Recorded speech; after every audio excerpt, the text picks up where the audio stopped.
Salve!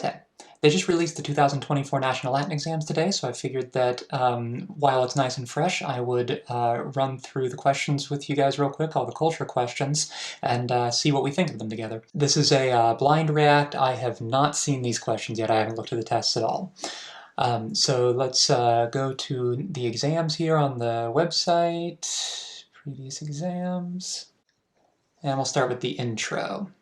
Something that would be prepared in the colina and served in the triclinium, so we know we're talking about food. Toga, cana, taberna, pecunia. There's cana, it's not too bad.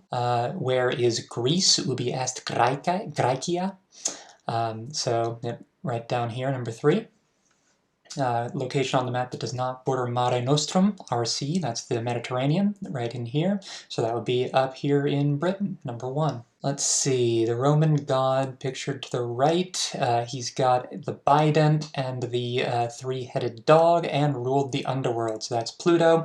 And that's one of those questions where they're giving you so much information, hoping that you will know at least one. Either the three-headed dog ruling the underworld or recognizing who this is. Roman goddess of wisdom, known to the Greeks as Athena. So they're giving you a bone with the Athena there. But if you don't know your Greek names, also giving you goddess of wisdom, to know that's Minerva. My students are always mixing her up with Diana. Remember, Diana is the huntress goddess, and Minerva is the wisdom and craft. Which word fits best based on meaning? Cubiculum hortus colina. So if you know your Cambridge Stage 1, you know these are 3 rooms of the house, the bedroom, the garden, and the kitchen. And so you're looking for another room. That would not be friend, mother, or star. That's going to be atrium, the atrium. And looks like we've got no hidden extra culture questions lurking in the introduction exam. No history questions on this particular test. So let's go find our beginning exam. And in this exam, we'll find the culture questions in the middle. Start with 21 here. Qui sum pulchra dea amores. Beautiful goddess of love, should be thinking right away. Filius meus est Cupido, so Cupid is my son.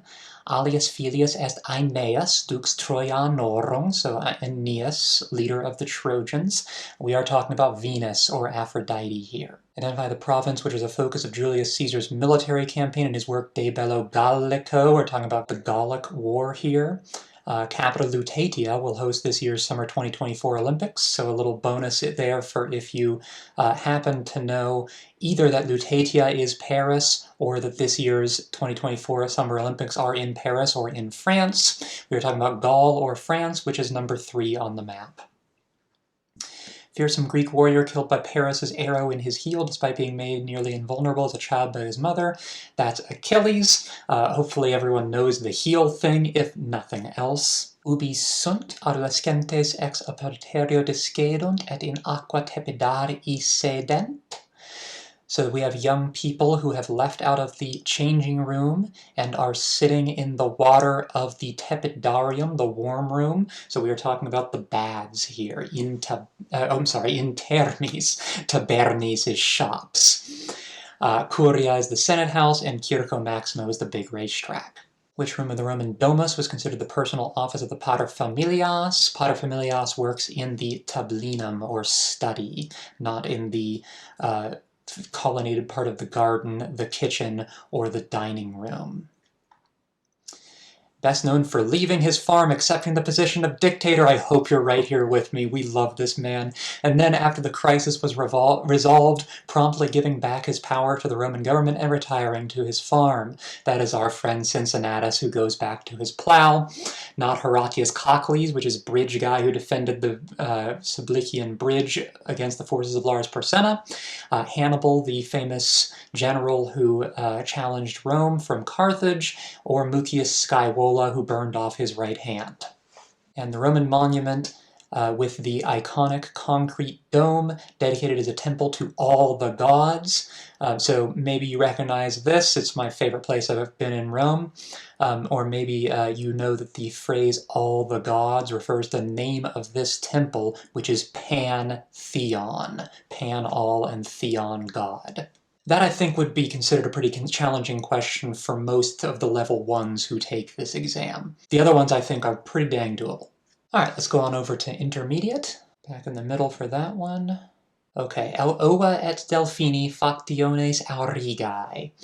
Aurigae is probably the most obvious one here. Aurigae is charioteers. Factiones refers to the teams that the Aurigae competed on, that the different chariot racers had different colors based on their team. And the eggs and the dolphins are your options for the little sculptures that they would take down every time they passed a new lap. So this all has to do with chariot racing. Who designed both the labyrinth to house the Minotaur on Crete and the first set of wings used by mortals? We are talking about Daedalus here. Daedalus, the great inventor, and also the one who lost his son Icarus when he flew too close to the sun. Not to be confused with Theseus, who killed the Minotaur in the labyrinth. So that looks like that's your hero question for this year. Which queen of Egypt gained the support of both Julius Caesar and Mark Antony? That would be Cleopatra. And I have noticed the National Latin exam really focusing in on women in a lot of its history questions, trying to make sure to include more female representation, especially in the upper levels. So that's probably something to look out for all future years, is that you need to know a pretty good list of historical women. Cleopatra, being the Queen of Egypt, being probably the easiest name on this list to recognize. Boudica was the famous woman who rose up against the government of Nero in Britain and had some successes against Roman generals. Isis was a goddess, an Egyptian goddess.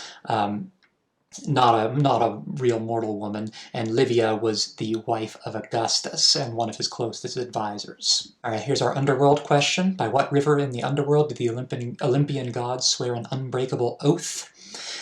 Styx is that river. Tartarus and Elysium are not rivers. Tartarus is the pit of punishment, and Elysium are the beautiful fields where the heroes live.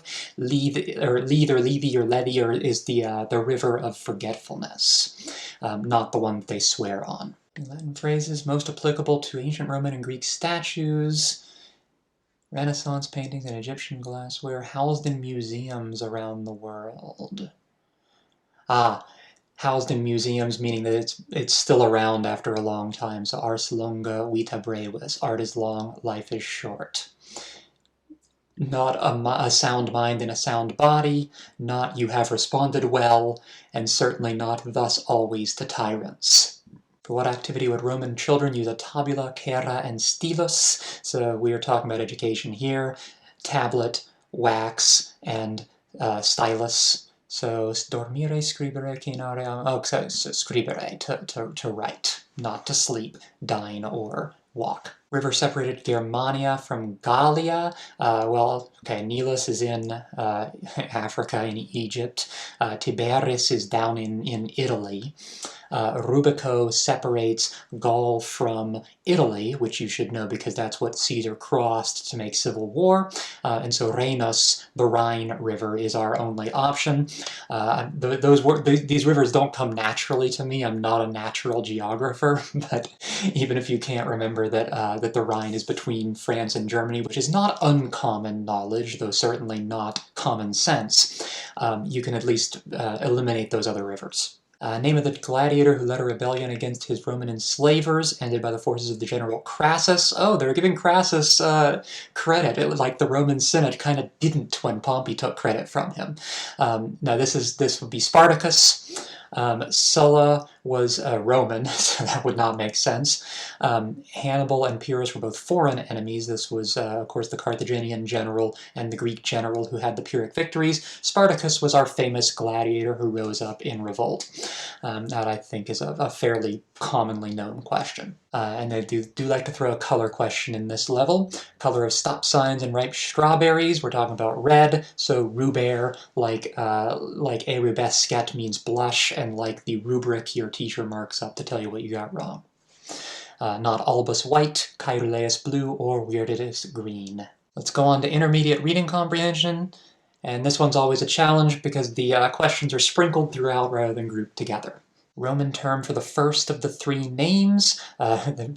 Interesting way to shoehorn in a culture question there, but we've got praenomen is the first of a standard set of Roman names for men. Number 7 is kind of almost a culture question. Which of the following phrases best describes Zenobia's military leadership style in line 6? And Like, I haven't gotten to look at the passage yet, but I'm just going to guess based on the fact that it's asking about military leadership style, it's going to be prima rather for Zenobia, prima inter pares, first among equals. The famous phrase for the Augustus being primus inter pares, first among equals. Let's go verify that. Yeah, she went with the soldiers on foot, so we are talking about first among equals. I didn't figure any of the rest of those were going to go with military leadership.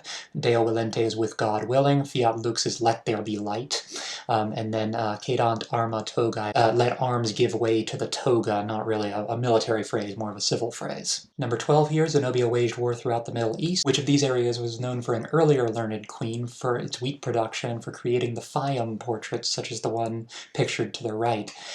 We are talking, of course, about Cleopatra again, so we are talking about Aegyptus, Egypt. I do love the Phaeum portraits. I'm glad they threw one of those in there. And this passage certainly continues that trend I was talking about of featuring historical women.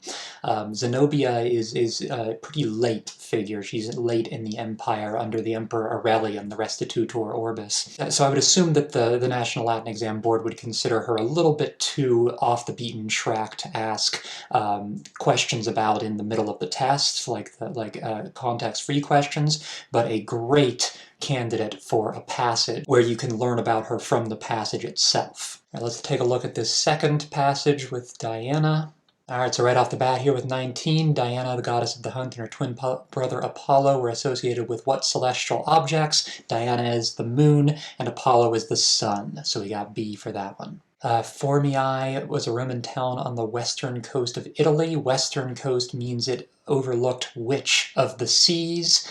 And Lord, I am terrible with which of the seas is to the east of Rome and which one is west. On the west we have the Tyrrhenian, the Adriatic is the one on the east. So the Adriatic is between Rome and Greece. If the Roman town was on the west coast of Italy, that means it is on the Tyrrhenian Sea. Alright, skipping all the way down to 35 here. Flamenes were Roman priests. Who was the chief priest in ancient Rome? Wasn't a flamen.